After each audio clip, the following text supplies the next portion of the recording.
6 months ago, on March 16, 2020, Bohol locked itself down and stopped the entry of all air and sea travelers in an effort to protect the province from the possible effects of uncontrollable COVID-19 infections. But even when Bohol went on an easy queue, Bohol chose to define its parameters. We did not indiscriminately close down sectors which we deemed essential.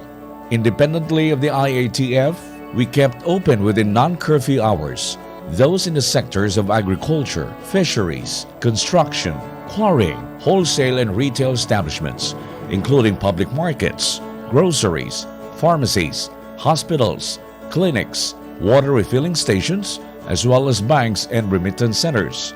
This continued to stay open. In compliance with IATF guidelines, we campaigned vigorously for people to stay home, especially senior citizens and minors.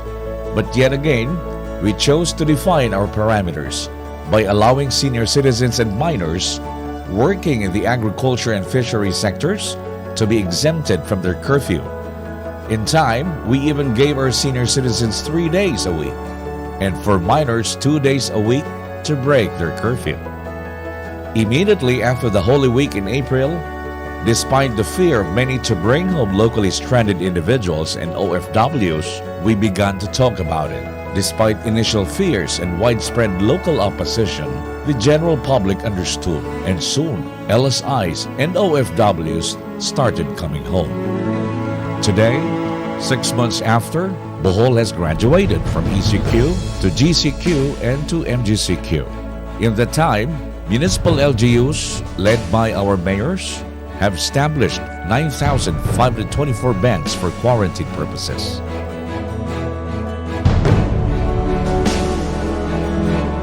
The Gallares and the provincial PCR laboratories are both operational, making the province of Bohol the first province in the Philippines to own and operate a containerized PCR laboratory. At best, we are delivering results in 24 hours, unlike our past experience of having to wait for 7 to 10 days for PCR test results.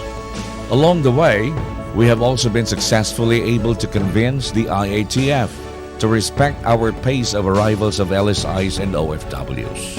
We made sure that LGUs are consulted before the arrivals of returning Bolanons.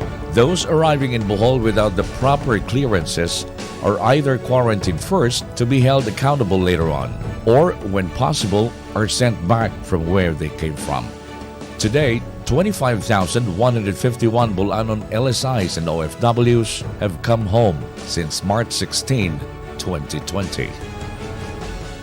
To show that Bohol cares for its sons and daughters, we have also sent to date the amount of 25,869,000 pesos to 16,982 Bolanons who remain trapped outside Bohol and cannot as yet come home. In the area of food assistance, LGUs have been able to deliver food packs to their constituents at least once, while others have done so several times. Presently, the provincial government is distributing 8-kilo bags of premium rice to every Bolanon family. Together with rice, every family is being given a family contact tracing card. Knowing full well the need to support food production, farmers were supported with seeds, inputs, and cash for work programs. In the last 6 months, we chose not only to protect Bolanons physically, but nurture the Bolanon soul through faith, arts, and culture. Through our weekly cultural program, Dasig, we were able to feature local talents and artists in music, dance, poetry, and the visual arts. We capped Dasig Season 1 with 8 episodes. Despite all our hard work in the last 6 months, Bohol was not spared from our share of positive infected individuals and even community transmissions. The LSIs and OFWs who test COVID positive are manageable considering that they are quarantined. What gives Bohol constant fears are the breakouts of community transmissions. These are the people who test positive COVID without any travel history. They are our neighbors, relatives, work associates who walk among us. Fortunately, these latest breakouts of local transmissions were concentrated in island barangays like Isla Guindacpan in Talibon and Isla Malingin in Bienonido. Leading doctors and the police authorities theorize that constant contact with Cebu is the reason for these infections. Ang naguna nga panginabuhi sa mga isla mao ang pagpangisda ug pagpanguha sa mga nagkadaiya nga sea products sama sa lambay, nukos, mga seashells ug sea cucumbers or mas inila sa atong lugar ug mga bat.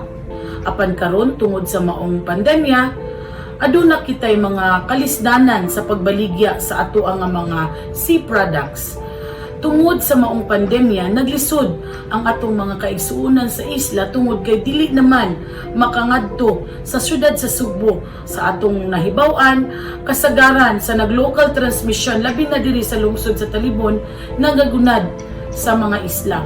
Ug usagani ka isla nato sa niaging buwan ang atong gipa ilawom sa lockdown tungod kay daghan didto ang atong kaigsuonan nga nakumpirmar nga nagpositibo sa COVID. Sa pagkakaron, ihugda nato ang atong kalihukan sa atong mga kaigsuonang islahanon. Pinaagi sa tabang sa PNP, diin adunay nagkadaiya nga mga PNP personnel sa tanang kaislahan diri sa lungsod sa Talibon. Sa kanunay usab, nagduyog ang local government unit, nagduyog ang barangay officials ug ang PNP sa kanunay paghatag og mga pahibalo ug mga pahimangno sa atong mga kaigsuonang islahanon sa kanunay pagsunod sa mga health protocols ug sa mga impormasyon nga may kalabutan sa COVID aron malikayan pa ang lain unya nga pagkayanap sa mao nga virus sa nagkadaiyang mga kaislahan dinhi sa lungsod sa Talibon.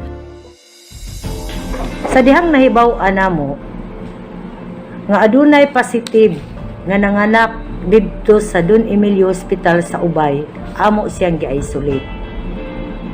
Then among gi-contact tracing ang maong puro kay naaman siya sa Purok 7. After sa contact tracing sa Purok 7, we found out nga naanapoy positive sa Purok 2. So duha na ka purok ang among gi-lockdown, Purok 7 ug Purok 2. Then, after sa contact tracing sa maong purok, nahibaw-an na po namo nga na po positive sa Purok 3. So, ang gibuhat nato nihatag ta og executive order nga atong i-lockdown ang the whole island Malingin.